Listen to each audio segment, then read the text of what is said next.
So chapter 7, we're going to talk about thermochemistry. Start out, we're going to talk about chemical hand warmers. It's finally cooled down here enough that we could actually imagine needing these things. You can buy them at 7-Eleven, all over the place. They're really good if you're going to a high school football game when it's cold.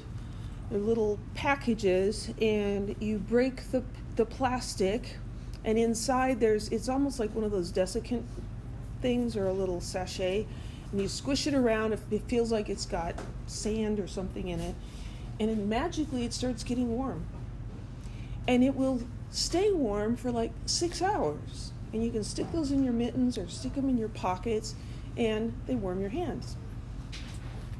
So most of those chemical hand warmers work by using the heat that's released from the slow oxidation of iron.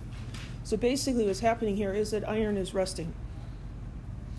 This is the chemical reaction that occurs, and this releases energy.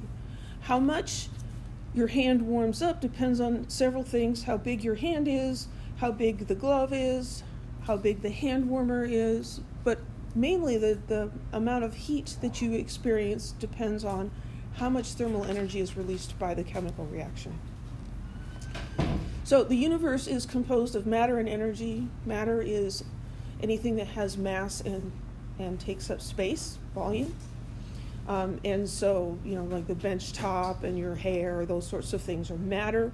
But then there are also things that are very real that are not matter, like the light coming from the overhead lights.